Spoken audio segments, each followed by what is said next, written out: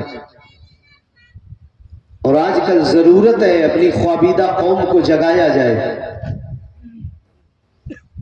یہ جو چاروں طرف مسلمانوں پہ آفتیں پریشانیاں منڈلا رہی ہیں، اس کا ذمہ دار میرا مسلمان ہونا نہیں ہے، یا اس کا قصوروار میرا اسلامی ہونا نہیں ہے. اس کے ذمہ دار کہیں نہ کہیں سے صرف ہم ہوتے ہیں، ہمارے برے عمل ہوتے ہیں، ہمارا کرتوت ہوتا ہے. رمضان کا مہینہ 11 مہینوں کے بعد جب آتا ہے تو پھر اللہ کا کرم دیکھ کہ پروردگار کتنی راحتیں تیرے لیے فراہم کرتا ہے کہ تو چاہے جتنا کھا لے معاف ہے، چاہے جتنا کھلا دے معاف ہے. رحمتیں بڑھ گئی.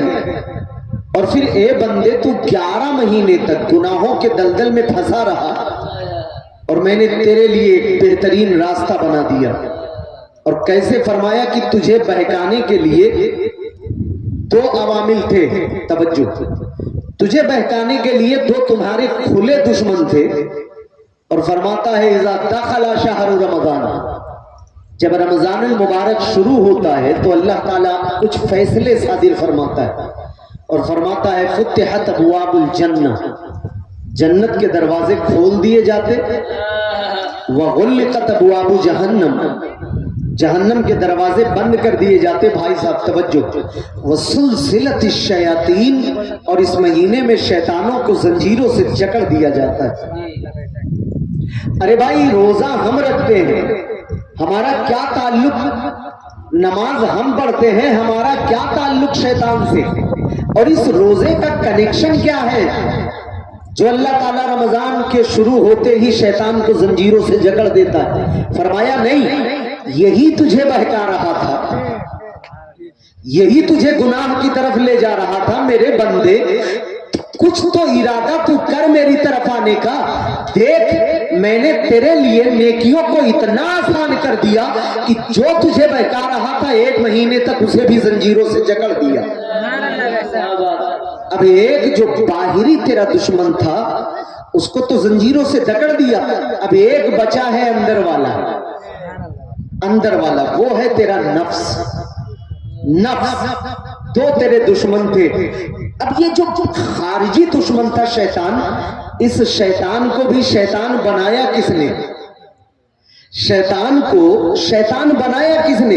اس باہر والے شیطان کو شیطان بنایا ہے اندر والے شیطان نے، ہے نا حضرت؟ نفس امارہ ہی نے تو شیطان کو بہکایا تھا.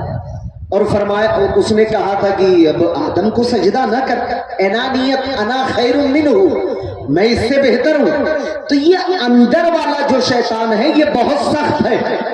باہر والے کو اللہ نے زنجیر سے جکڑ دیا، اے اللہ اب اندر والے سے کیسے بچے؟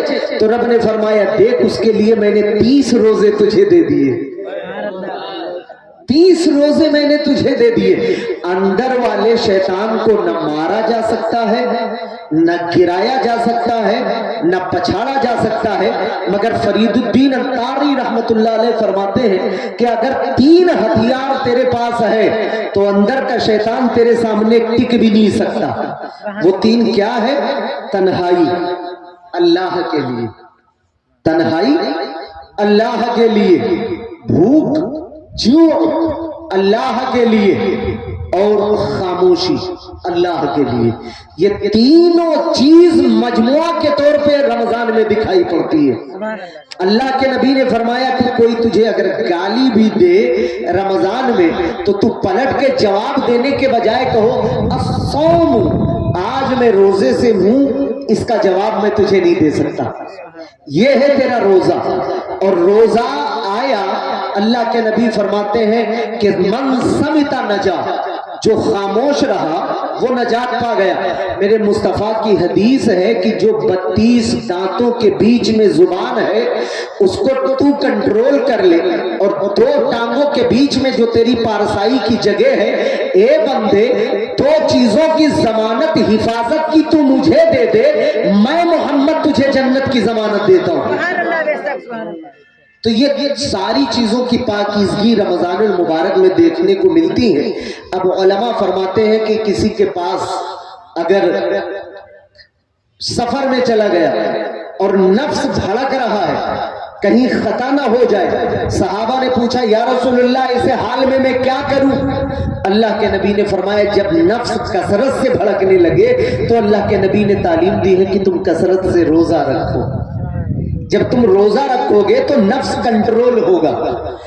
یہ رمضان کا مہینہ اب ہمارے لیے جب آیا، میں تم سے پوچھنا چاہتا ہوں کہ آج رمضان گیا، عید الفطر صبح ہوگی اور عید کی نماز ادا کرنے کے بعد وہ سارے گناہوں کے اڈے کھل جائیں گے جو 30 دن تک بندے ہوئے تھے۔ اب آپ توجہ سے میرے سوال کا جواب دیجئے کہ آج تیرے سامنے دوپہر میں اگر غسل خانے میں جائے اور دروازہ بند کر لے، پانی اگر تو چاہے تو پی بھی سکتا ہے، کوئی دیکھنے والا نہیں، مگر تو روزے کی حالت میں اس کے باوجود تو پانی نہیں پیتا۔ میں نے پوچھا بھائی کوئی تجھے نہیں دیکھ رہا ہے، تو نے پیا کیوں نہیں؟ تو یہی جواب دے گا تو دیکھے نہ دیکھے خدا دیکھ رہا ہے۔ اسی عقیدے پہ تو آپ روزہ رکھتے ہیں نا۔ ہم کوئی گناہ رمضان میں نہیں کرتے اس لیے کہ کوئی دیکھے نہ دیکھے خدا دیکھ رہا ہے۔ اپنے دل پر ہاتھ رکھ کے ایک کڑوے سچ کا سچا جواب دینا، تم رمضان کے گزر جانے کے بعد ان سارے گناہوں کو کھول دیتے ہو، کیا تمہارا صرف رمضان میں دیکھتا ہے یا رمضان کے بعد وہ نہیں دیکھتا ہے؟ یہ رمضان ہمیں ایک مہینے روزہ رکھوانے کے لیے نہیں آتا، رمضان 11 مہینے پریکٹس دینے کے لیے آتا ہے۔ ایک مہینہ گناہوں سے بچا کے ہمیں یہ ترغیب دیتا ہے کہ اب بقیہ 11 مہینے تجھے ایسے گزارنا ہے، بقیہ 11 مہینے تجھے اسی طرح گناہوں سے بچنا ہے جس طرح تیرے رمضان میں یہ ایمان اور خیال تھا کہ ہم پانی نہیں پیئیں گے، کوئی دیکھے نہ دیکھے خدا دیکھ رہا ہے، ہم کھانا نہیں کھائیں گے، کوئی دیکھے نہ دیکھے خدا دیکھ رہا ہے، ہم شراب نہیں پی سکتے خدا دیکھ رہا ہے، ہم جوا نہیں کھیل سکتے خدا دیکھ رہا ہے، کوئی گناہ نہیں کر سکتے خدا دیکھ رہا ہے۔ اگر تو رمضان کے گزر جانے کے بعد بھی یہی عمل جاری رکھے گا کہ ہم کوئی خطا نہیں کریں گے خدا دیکھ رہا ہے، ہم چوری نہیں کریں گے خدا دیکھ رہا ہے، بھائی کی چغلی نہیں کھائیں گے خدا دیکھ رہا ہے، تو ایک دن تو یہ کہے گا کہ ہم گناہوں سے بچ رہے تھے اس لیے کہ خدا دیکھ رہا تھا۔ اب گناہ سے بچتے بچتے حالت یہ ہو گئی کہ اب میں بھی اسے دیکھ رہا ہوں، میں بھی اسے دیکھ رہا ہوں۔ تو رمضان ہاتھ جوڑ کے آپ سے گزارش ہے کہ رمضان اگر انشاءاللہ 11 مہینوں کو بھی تم رمضان بنا لو گے تو ہر دن تمہارے لیے صبح عید کی دن ہو۔ اس لیے میرے بھائی یہ رمضان گیا، آپ نے دیکھا پچھلے لاک ڈاؤن میں رمضان آیا تھا، کتنے چہرے ہمارے درمیان ہنس کھیل رہے تھے، آج وہ پیوندے خاک ہے، ان کے پاس نہ بدن میں طاقت رہی نہ ہاتھ میں جوش رہا کہ وہ نیکی کر سکے یا پھر وہ گناہ کر سکے۔ وہ ایک ایک پل کے نیکیوں کے لیے محتاج ہے، وہ تڑپ رہے کہ قبر پہ آ کے کم از کم کوئی مجھ پہ فاتحہ تو پڑھ دے۔ جس طرح سے تم سونے چاندی کے لیے دوڑتے ہو، درہم و دینار کے لیے دوڑتے ہو، وہ قبر میں لیٹ کے ایک ایک نیکیوں کے محتاج ہیں۔ قریب یہی حالت مجھ پہ بھی ہونے والی ہے۔ میں تم سے پوچھنا چاہتا ہوں، میرے رب نے فرمایا ہے کہ تم بہترین امت ہو۔ اے میرے رب، توجہ چاہتا ہوں ایک لفظ کے لیے، اے میرے اللہ، میں نے مانا کہ ہم بہترین امت ہیں، چلو آدم کی امت میں جو اچھے ہیں وہ تو بہت اچھے ہیں، جو گنہگار ہیں ان کو چھوڑ دو۔ اللہ نے ان کے اچھوں کو بھی اچھا نہیں کہا اور ہم کو وہ اچھا کہہ رہا ہے۔ میں نے مانا کہ نوح علیہ السلام کی امت بڑی شرکس تھی، بڑی چال ساز تھی، مگر جو ان کی امت میں برے تھے ان کو چھوڑ دو، اللہ نے ان کے اچھوں کو بھی اچھا نہیں کہا اور ہم کو وہ اچھا کہہ رہا ہے۔ گناہگاری ہمارے اندر، سیاہکاری ہمارے اندر، خطاؤں کا انبار ہم لیے گھوم رہے ہیں، اس کے باوجود بھی وہ کہتا ہے کہ تم بہترین ہو۔ اللہ نے فرمایا وَأَقِیمُوا الصَّلَاةَ، نماز قائم کرو۔ کتنے ایسے ہیں جو پابندی سے پڑھتے ہیں، گنتی کے ملیں گے، اس کے باوجود بھی ہم بہترین۔ رمضان کا مہینہ گزرا، یہ میں کوئی کہانی نہیں بتا رہا ہوں، اللہ کے رسول کی حدیث ہے بخاری شریف کی، بغیر کسی عذر شرعی کے ایک روزہ جس نے چھوڑ دیا 9 لاکھ برس تک اسے جہنم کی آگ میں جلنا ہوگا۔ ایک روزہ چھوڑنے پر یہ سزا ہے۔ اب اللہ کی رحمت اپنے فضل سے معاف کرے گی، اس کی قدرت ہے، مگر جو شریعت نے بتایا وہ میں نے آپ تک پہنچایا۔ ایک روزہ چھوڑنے پر یہ سزا ہے، 9 لاکھ برس تک جہنم کی آگ میں جلنا پڑے گا۔ میں تم سے پوچھنا چاہتا ہوں، اسلامی اگر حکومت ہوتی کھلے عام کھانے والوں کو گردن مار دی جاتی، شرم نہیں آتی کہ کھلے عام تم نے کھایا، ان روزے داروں کا دل دکھایا؟ کم از کم اگر روزہ رکھ نہیں سکتے تو تیرا معاملہ تیرے رب سے ہے، ان روزے دار کے سامنے کھا کے ان کے ضمیر کو مجروح تو نہ کر۔ اس کے باوجود بھی ہم روزہ نہ رکھیں، ہمارے پاس دولت ہونے کے باوجود ہم زکات نہ دیں، پھر بھی اللہ کہہ رہا ہے کہ تم بہترین ہو، تم لاجواب ہو، تم میچلیس ہو، تم سب سے بہتر ہو۔ تو اے سنیو، اگر اچھے نہیں بن سکتے تو کم سے کم اتنا اچھے تو بن جاؤ کہ مرنے کے بعد قبر میں اچھے مصطفیٰ کو چہرہ دکھانا ہے، ان کے سامنے جانا ہے۔ آج ہم روزہ نہیں رکھتے پھر بھی بہترین۔ میں تم سے پوچھنا چاہتا ہوں، جواب دو کہ پچھلی امتوں میں آپ نے سنا ہوگا کہ عذاب آیا، بہت بڑا عذاب آیا، اتنے بڑے بڑے عذاب آئے کہ خود بھی گئے، ساری دنیا بہا لے گئے، مگر عذاب آیا۔ آپ کو جب کبھی اللہ توفیق دے تو بغداد شریف جائیے، توجہ چاہتا ہوں، آپ جب عمان سے آگے بڑھیں گے تو 200 میل تک کے پوری زمین سڑک کے کنارے کالی، آج تک سبزہ نام کی ایک چیز نہیں اگی ہے۔ میں نے علامہ شیر محمد صاحب سے پوچھا، حضرت یہ کیا بات ہے کہ آج تک کوئی ہری چیز نہیں اگی؟ بولے یہاں پر کبھی لوط علیہ السلام کی امت آباد تھی، اللہ کا عذاب آیا تھا، اور ایسا بھیانک عذاب آیا۔ ان کا جرم کیا تھا؟ شہوۃ من دون النساء، جیسے مرد عورت گناہ کرتے ہیں نا، عورت گناہ کرتی ہے، اس امت میں مرد وہی گناہ کرتے تھے۔ بہت سمجھایا حضرت لوط علیہ السلام نے، رک جاؤ، تائب ہو جاؤ، یہ میری بیٹیاں ہیں، تم ان میں سے جس سے چاہو نکاح کر لو، مگر یہ خطا مت کرو۔ یہاں تک کہ پوری قوم کو سمجھاتے رہے، آخر نبی کو دعائے ہلاکت فرمانی پڑی۔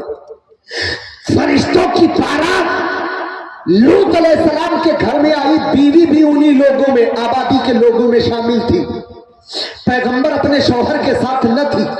جب فرشتے آئے خوبصورت لڑکوں کی شکل میں، بیوی نے کھڑکی کا دروازہ کھول کے پورے بستی میں بتا دیا کہ خوبصورت لڑکے آئے۔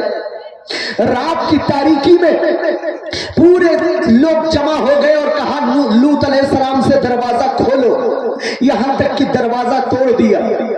آپ نے بہت سمجھایا، بہت منایا، آخر رات کا تیسرا پہر شروع ہو چکا تھا، اور تیسرے پہر میں فرشتوں نے کہا آپ اپنے اہل و عیال کو لے آبادی سے باہر نکل جائیں۔ اللہ کے عزت کی قسم اٹھا کے کہتا ہوں، لوط علیہ السلام اپنی پریوار کے ساتھ پہاڑی پر چڑھے، مگر بیوی بستی والوں کے ساتھ تھی، اور اللہ نے فرمایا تھا کہ جب بستی سے دور جانا تو پیچھے پلٹ کے مت دیکھنا۔ بیوی پلٹ کر کے دیکھا تو کیا دیکھ رہی ہے؟ پوری بستی میں آگ لگی ہوئی ہے، پورا علاقہ جل رہا ہے۔ بیوی نے کہا وقت اس کو پتھر بنا دیا، آج تک نشانی کے طور پہ پتھر بنا کے پہاڑ پر روکا ہوا ہے۔ آپ انٹرنیٹ پہ سرچ کر کے لوط کی بیوی کا حال دیکھ سکتے ہیں، آج تک نشان عبرت بنایا، اور فرشتوں نے پورے بستی کو زمین سے اٹھایا، اس خطے کو، ٹکڑے کو اٹھا کر کے آسمان کے قریب لے جا کر کے پلٹ دیا، پوری بستی ہلاک ہو گئی۔ وجہ کیا تھی؟ نبی کا انسلٹ کیا، نبی نے جو کہا اس حکم کو نہیں مانا، اس کے باعث ان پہ ایک عذاب آ گیا۔ ایک اور مثال میں آپ کو دے کے بات ختم کر رہا ہوں۔ مدینہ شریف کے آگے خیبر، اور خیبر سے آپ آگے بڑھیے تو وہاں پہ ایک بستی ہے العلا، آج اس بستی کا نام ہے، یہاں سے جو لوگ مدینہ گئے ہوں گے جانتے ہوں گے اس بستی کا نام العلا، اور العلا کا کبھی مدائن اور صالح نام ہوا کرتا تھا، اور اس بستی میں حضرت صالح علیہ السلام کو اللہ نے اس قوم کا نبی بنا کر کے مبعوث فرمایا تھا۔ اتنے طاقتور تھے وہ لوگ، اتنی طاقت تھی ان کے پاس کہ اللہ قرآن پاک میں ان کا ذکر طاقت کا فرماتا ہے، وَيَنْحِتُونَ مِنَ الْجِبَالِ بُيُوتًا۔ جب لوط حضرت صالح علیہ السلام اس بستی کو کہتے کہ تم پر موت آنے والی ہے، وہ کہتے موت کیا چیز ہوتی ہے؟ وہ پہاڑ کے اندر اپنا گھر بناتے تھے، آج بھی پہاڑ میں 10 20 کمرے بنے ہوئے ہیں، وہ کہتے یہاں موت آ کے مجھ کو دکھائے۔ اتنے طاقتور تھے کہ وہ پہاڑ میں اپنا گھر بناتے تھے۔ اور حال یہ ہوا، صالح علیہ السلام کی ایک اونٹنی تھی، اس کو ایک دن پوری آبادی کے لوگوں نے مل کے کاٹ دیا۔ اللہ قرآن میں فرماتا ہے فَعَقَرُوهَا، دوسری جگہ آتا ہے فَذَبَحُوهَا، پیغمبر کو نہیں پالتو جانور کو کاٹا۔ یہ ادا اللہ کو اتنی ناپسند آئی کہ قرآن فرماتا ہے الحاقۃ ملحاقہ وما ادراک ملحاقہ، کذبت ثمود وعاد بالقاریہ فاما ثمود فاہلکوا بالطاغیہ واما عاد فاہلکوا بريح صرصر عاتیہ۔ اللہ نے ان پر ایک ایسی آندھی مسلط کر دی، 7 دن 7 days 7 nights، 7 دن 7 رات تک مسلسل ان پہ آندھی مسلط رہی، اور وہ قوم ہوا کے جھونکوں سے اوپر جاتی اور پہاڑ سے ٹکرا کے جب وہ قوم زمین پر گرتی تو ایسا لگتا تھا کہ کوئی پھل ٹوٹ کے زمین پر گر رہا ہے۔ یہ بھیانک عذاب اس قوم پہ آیا۔ میں تم سے پوچھنا چاہتا ہوں، وہ عذاب جو کبھی نوح نبی اللہ کی توہین پر آ جاتا تھا، اپنے دل پر ہاتھ رکھ کے سننا، وہ عذاب جو کبھی داؤد خلیفت اللہ کی توہین پر آ جاتا تھا، جواب دیجئے آگے سے پیچھے تک، وہ عذاب جو کبھی آدم صفی اللہ کی توہین پر آ جاتا تھا، وہ عذاب جو تمام پچھلے نبیوں کی توہین پر آ جاتا تھا، آج وہ عذاب میرے مصطفیٰ کی توہین پہ رکا کیوں ہے؟ بولیے نا۔ آج تو جگہ جگہ انسلٹ کی جا رہی ہے، رسول اللہ کی شان میں گستاخیاں کی جا رہی ہیں، پھر بھی عذاب رکا ہوا ہے۔ کوئی کہتا ہے کہ نبی مر کے مٹی میں مل گئے، پھر بھی عذاب رکا ہے۔ کوئی کہتے نبی کا مزار گرا دینے کے لائق ہے، پھر بھی عذاب رکا ہوا ہے۔ ارے مصطفیٰ کی راہوں میں کانٹے بچھائے گئے، پھر بھی عذاب رکا ہے۔ سجدے کی حالت میں پشت رسول پر اونٹ کی اوجھڑی رکھی گئی، پھر بھی عذاب رکا ہوا ہے۔ اسی پر بس نہیں، عمر فاروق اعظم کو بلوائیوں نے مسجد میں شہید کر دیا، پھر بھی عذاب رکا ہوا ہے۔ عثمان ذوالنورین کو سبیوں نے شہید کیا، پھر بھی عذاب رکا ہوا ہے۔ ارے مولا علی کو مسجد کوفہ میں ملزم نے شہید کیا، پھر بھی عذاب رکا ہوا ہے۔ ارے اسی پر بس نہیں، فاطمہ کے لال، سیدہ کے لال امام حسین کو یزیدیوں نے کربلا میں شہید کر دیا، پھر بھی عذاب رکا ہوا ہے۔ میں تم سے پوچھنا چاہتا ہوں، وہ عذاب جو پچھلے نبیوں کے توہین پر آ جاتا تھا، میرے مصطفیٰ کے توہین پر وہ عذاب رکا کیوں ہے؟ جب میں نے قرآن سے پوچھا تو قرآن نے فرمایا ارے مجھ کو پڑھ کے دے، جواب مل جائے گا۔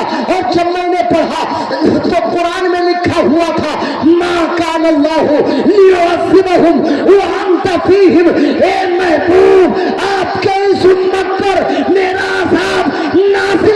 میں ہو، اے مصطفیٰ ان کے بیچ میں مدینے میں تو آپ موجود ہیں۔ جب تک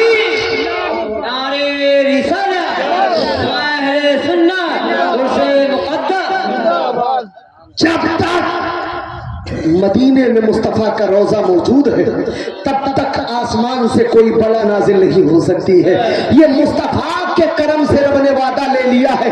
ارے کرم دیکھ اللہ کا تجھ پر کتنا بڑا کرم ہے کہ آج میں نے یہاں تک کے اتہاس میں دیکھا ہے کہ دوست نے دوست کے لیے دولت لٹا دی، وقت آ گیا تو دوست نے دوست کے لیے اپنی جان تک دے دی ہے، مگر کسی کو سنا کہ کسی نے اپنا محبوب دے دیا ہو؟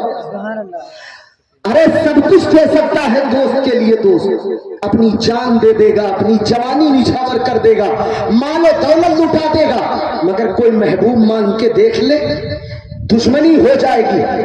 خاندان کے خاندان میں قتل و غارت کری۔ میں نے رب سے پوچھا اللہ کا کرم دیکھ کہ کوئی دنیا میں اپنا محبوب نہیں دے سکتا، اس کا کرم دیکھ، ہاتھ دیا اپنے فضل سے، دو آنکھیں عطا کی اپنے فضل سے، اتنا بڑا جسم دیا اپنے فضل سے، مانو چاہتا کیے اپنے فضل سے، دنیا کی ساری دولتیں عزتیں شرافتیں اپنے فضل سے ادا کی۔ جب اس کے کرم نوازی کا کر نہیں بھرا تو کرم دیکھ ہم کو محشر میں بخشائے گا کون؟ ہمارے لیے اس نے اپنا محبوب بھی عطا کر دیا، اپنا محبوب بھی عطا کر دیا، کہیں غریبوں کا دل نہ ٹوٹے، ایسا دیا کہ آج تک ہمارے لیے مدینے میں روکا ہوا، آج تک مدینے میں روکا ہوا۔ میرے بھائی بس اس کرم پر قربان جائیں کہ مصطفیٰ مدینے میں آج تک موجود ہے صرف ہمارے لیے۔ اسلام اس دور میں بھی عزت کی مسند پہ بیٹھا ہوا تھا جب ٹوٹی ہوئی کمانیں تھیں اور لباسوں میں کئی پیوند لگے ہوئے تھے۔ آج تم کیا جانو کہ اسلام کی عزت کیا ہے؟ تم نے تو آنکھیں کھولی تو صرف ٹانشن دیکھا، واٹس ایپ دیکھا، فیس بک دیکھا، صرف اسی میں تمہاری زندگی محدود ہو کے رہ گئی۔ تم پوری زندگی، ارے حضرت سری سختی رحمت اللہ تعالیٰ نے اپنے مرید سے کہا تھا کہ اے میرے بیٹے، میں تو جب نماز کے لیے کھڑا ہوتا ہوں توجہ چاہتا ہوں، نماز کے لیے کھڑا ہوتا ہوں تو جب میں ایک سجدہ کرتا ہوں تو پھر خیال آتا ہے کہ دوسرا کر پاؤں یا نہ کر پاؤں، اور جب میں ظہر پڑھ لیتا ہوں تو پھر خیال کرتا ہوں شاید عصر نہ پڑھ پاؤں، جب عصر ہو جاتی ہے تو پھر خیال کرتا ہوں شاید مغرب نہ پڑھ پاؤں۔ ارے تم نے نمازیں کتنی پڑھی ہیں؟ مجھے دیکھو، بہت سے لوگ دنیا سے چلے گئے جنہوں نے ظہر پڑھی تو عصر نہیں پڑھ پائے، عصر پڑھی تو مغرب نہیں پڑھ پائے، مغرب پڑھی تو عشاء نہیں پڑھ پائے۔ ارے یہ رسم، یہ حقیقت تمہاری نظروں کے سامنے گزری ہے۔ ارے آج ہمارا وقت، میں تم سے پوچھنا چاہتا ہوں، 10 منٹ کا وقت اگر تمہیں جلسوں میں لے لیا جائے، تم پہ تو بھر گزرنے لگتا ہے، آخر نتیجہ کیا ہے؟ مگر فیس بک پہ تم گھنٹوں گھنٹوں چپکے رہتے ہو، تمہارا دل نہیں گھبراتا۔ مسجد میں اگر تھوڑی دیر کے لیے بیٹھ جاتے ہو تو تم گھبرانے لگتے ہو، اس کا راز کیا ہے؟ ہاں میرے بھائی میں بتاؤں، تیرے دل میں کچھ نہیں بچا ہے، تیرا دل مکمل خالی ہو چکا ہے، تیرے دل پر شیطان لٹک رہا ہے، اسی لیے تیرے دل میں اچھی باتیں بیٹھ نہیں رہی ہے۔ میں تم سے پوچھنا چاہتا ہوں، تو نے فیس بک کو ٹائم دیا، بدلے میں اس نے تجھے کیا دیا؟ اس نے تیرا وقت لیا، تو نے فیس بک کو ٹائم دیا، تو نے انسٹاگرام کو ٹائم دیا، تو نے واٹس ایپ کو ٹائم دیا۔ مدینے والے کی زندگی کو ذرا دیکھ، ارے وہ رسول عربی جنہوں نے غار حرا میں 6 دن تک تیرے لیے روئے ہیں، اتنا روئے ہیں کہ چرواہوں کی بکریوں نے چرنا چھوڑ دیا ہے۔ ارے وہ رسول جنہوں نے 3 دن تک کے اپنے پیٹ پر میرے مصطفیٰ نے تیرے لیے پتھر باندھے ہیں۔ ارے وہ رسول جنہوں نے اسلام کے راہوں میں اتنے پتھر کھائے ہیں کہ طائف کے میدان میں میرے مصطفیٰ کو اتنا مارا گیا، اتنے پتھر مارے گئے کہ جسم مبارک سے لہو نکل رہا تھا، جوتے شریر میں بھر رہا تھا۔ میں تم سے پوچھنا چاہتا ہوں، وہ حضرت عائشہ سے پوچھو جا کر کے کہ مصطفیٰ جاگتے کتنا تھے، امت کے لیے پوری رات روتے تھے، ایک سجدے میں سویرا ہو جاتا تھا۔ حضور جب سجدے میں جاتے تھے اتنا گڑ گڑاتے تھے، ربی حبلی امتی، اے امت کو معاف کر دے, میری امت کو بخش دے. مصطفیٰ تو وہاں 63 سال ہمارے لیے رو رو کر کے گزارے ہیں. آج تو نے فیس بک کو ٹائم دیا, تو نے انسٹاگرام کو ٹائم دیا, اپنے دل پہ ہاتھ رکھ کے بتا کیا تو نے مصطفیٰ کو بھی ٹائم دیا, مدینے والے کو بھی ٹائم دیا؟ آج تو نہیں مان رہا ہے, وہ راضی ہے, قبر میں جائے گا تو راضی ہو جائے گا. اگر وہ نہیں مانے تو بتا تیرے مغفرت کا دروازہ کون کھولے گا؟ اس لیے آج میں ان کی پناہ, آج مدد مانگ ان سے, پھر نہ مانیں گے قیامت میں اگر مان گیا. اس لیے میرے بھائی, نعرہ تکبیر, نعرہ رسالت. اس لیے میرے بھائی آپ سے گزارش ہے کہ آپ آگے بڑھو اور آگے بڑھ کر کے اسلام میں سچے. بس 40 سال 50 سال 60 سال بہت زیادہ ہو گیا تو 70-80 سال, اس کے بعد جانا ہے نا, تو کم از کم مسلمان بن کر کے جیو, تاکہ تیرا جنازہ اٹھے تو دنیا رو رہی ہو, فرشتوں میں تجھے دولہا بنایا گیا ہو.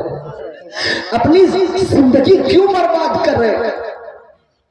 اسلام کوئی سستی چیز نہیں ہے. بلال حبشی کی زندگی کو دیکھ, ان کو تو گرم ریت پر لٹایا جاتا تھا. آپ بتاتے ہیں کہ وہ آگ کا کوئلہ جس پر مجھ کو لٹا کے کھینچا جاتا تھا, میرے خون اور چربی سے وہ آگ بجھ جاتی تھی تو ظالم نیا آگ جلاتے تھے.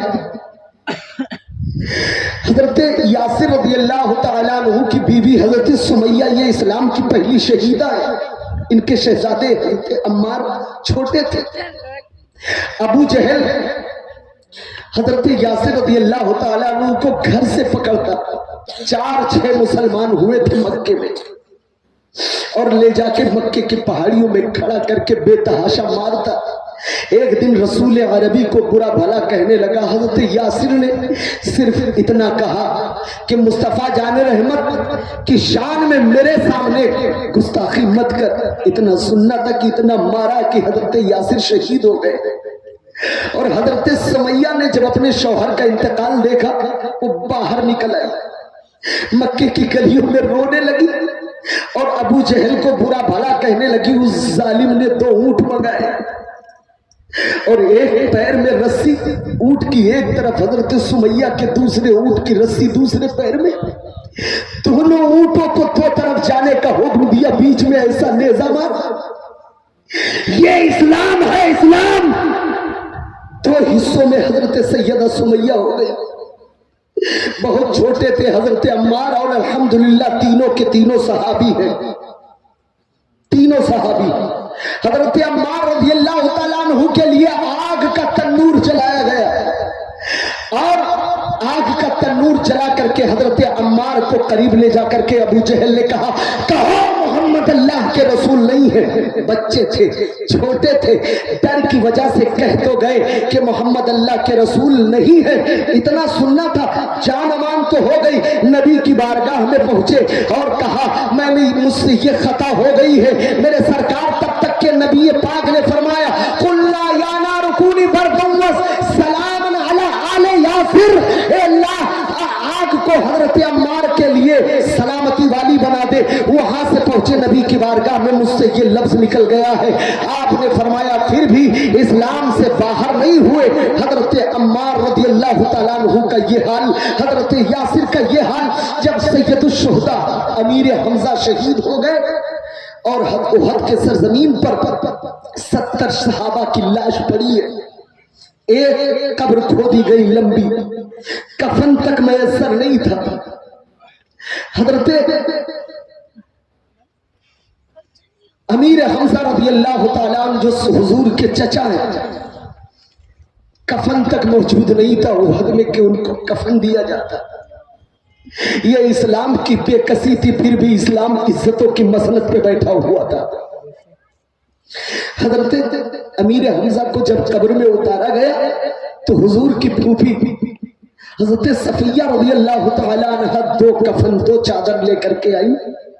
ان میں سے میرے نبی نے فرمایا ایک چادر میرے مصعب بن عمیر کو دے دو,